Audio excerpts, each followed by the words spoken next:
Sir मुझे cervical है। Sir मुझे डॉक्टर ने सर्वाइकल बताया है। सर क्या आपके पास सर्वाइकल का इलाज होता है? ऐसा बहुत हम दिन भर सुनते रहते हैं पेशेंट्स के मुंह से। सबसे पहले मैं आपको ये बताना चाहूँगा कि सर्वाइकल किसी बीमारी का नाम नहीं है।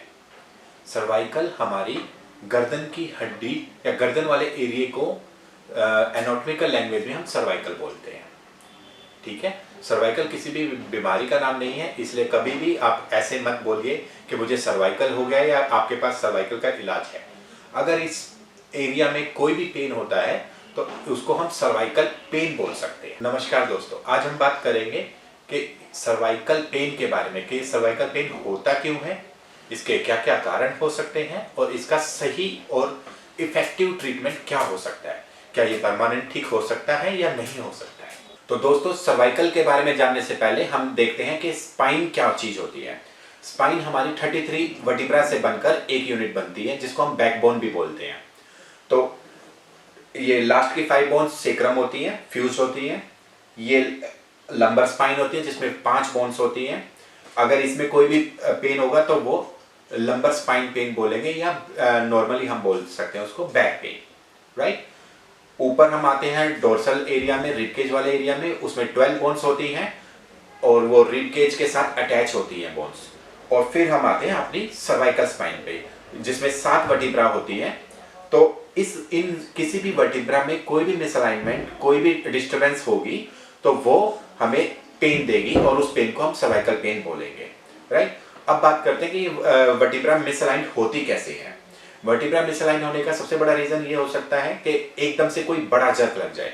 बड़ा जर्क लगने का मतलब जैसे आप गाड़ी चला रहे हो, एकदम से झटका लग गया, या फिर आपका गड्ढे में पैर आ गया, या फिर खेलते वक्त झटका लग जाए, या फाइटिंग के दौरान कुछ हो जाए, तो वो मिसअलाइनमेंट हो सकती है। उसमें मिसअलाइनमेंट या सबलक्सेशन अगर मिसअलाइनमेंट होती है, अगर या फिर कई बार क्या होता है, सुबह आप सो के उठे हैं, गलत पोस्चर में सो गए, उसकी वजह से आप गर्दन को टेढ़ी लेके आते हैं। उसको एक्यूट राइट नेक भी बोलते हैं साइंटिफिक लैंग्वेज में। अदरवाइज हम उसको एक ब्रॉड टर्म के अकॉर्डिंगली ही लेके चलेंगे, उसको हम सर्वाइकल पेन ही अभी कंसिडर करके चलते हैं, राइट। वो क्योंकि बोलना और समझना इजी हो जाता है। तो कोई भी मिसअलाइनमेंट होगी, आप ये देखिए कि वर्टिब्रा की सबकी आपस में कोई अलाइनमेंट सेट होती है। अगर हल्का सा भी कुछ भी हिला तो वो मिसअलाइनमेंट हो जाए, होने की वजह से आपकी मसल को और नर्व को डिस्टर्ब कर सकता है।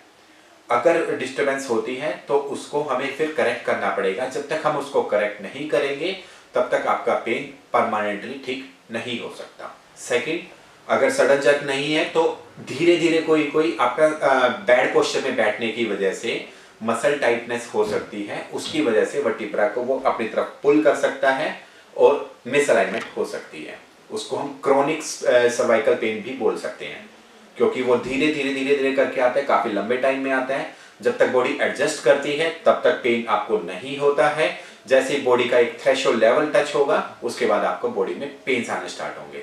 फिर हमें फिर से वही प्रोसेस वही रहेगा कि हमें वही असेसमेंट करना है, बॉडी की अलाइनमेंट चेक करनी है, सर्वाइकल स्पाइन की अलाइनमेंट चेक करनी है और उसको करेक्ट करना होता है। क्योंकि अगर बोन की मिसअलाइनमेंट होगी वो साथ में मसल्स को और नर्व को भी डिस्टर्ब करेगा।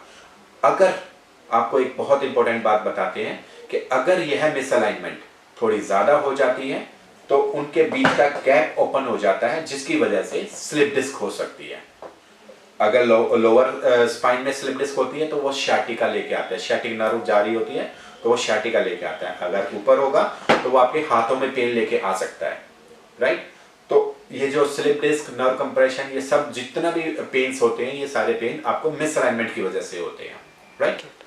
तो दोस्तों, अब हम बात करेंगे कि कोई भी सर्वाइकल पेन होता है तो हमें कौन सा ट्रीटमेंट लेना चाहिए और कौन सा ट्रीटमेंट हमारे पास अवेलेबल होता है।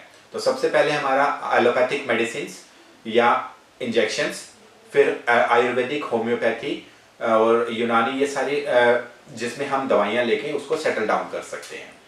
फिर आता है, क्योंकि मेरा ये मानना है कि क्योंकि ये आपकी मिसअलाइनमेंट की वजह से हुआ है या फिजिकल पोस्चर खराब होने की वजह से हुआ है, तो इसके लिए आपको फिजिकल थेरेपी ही लेनी चाहिए।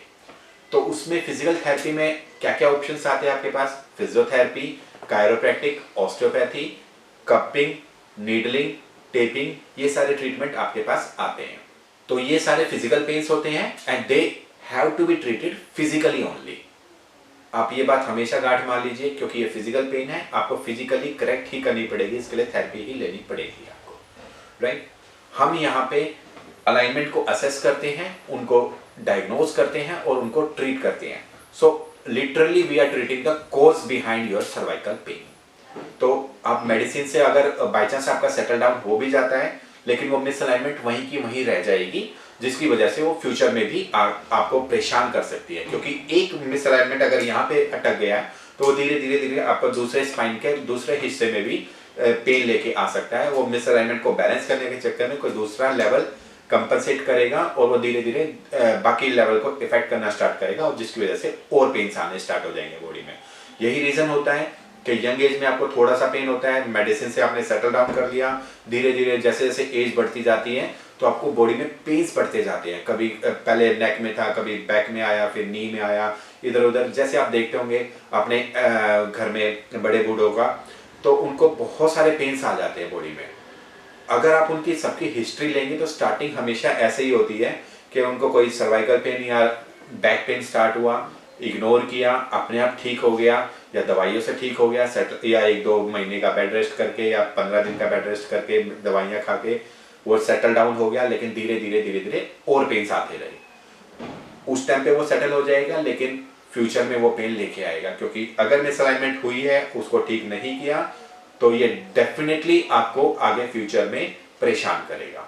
तो हमेशा आपको ये बात ध्यान में रखनी है कि अगर फिजिकल पेन्स हैं तो आपको फिजिकल थेरेपी ही लेनी है, राइट। अगर हमने उस मिसअलाइनमेंट को ठीक नहीं किया, मसल्स जो हमारी पिंच हो गया, नर्व जो पिंच हो गया, उसको रिलीज नहीं किया, तो वो आपको हमेशा जिंदगी भर परेशान करेगा। अगर हमने ये सब कर लिया तो you will get the permanent solution for your problem. तो दोस्तों, थोड़ा जागरूक बनिए, अपनी बीमारी को, अपनी समस्या को समझिए और उसका सही डॉक्टर को चूज कीजिए और सही इलाज लीजिए, ताकि आपका परमानेंटली उसका समाधान हो सके। अगर आपको मुझसे कोई भी क्वेरीज हैं इस टॉपिक के रिलेटेड, या आपको कोई भी समस्या है, तो आप हमें नीचे दिए हुए लिंक से कॉन्टैक्ट कर सकते हैं। I will definitely get back to you. धन्यवाद। Thank you.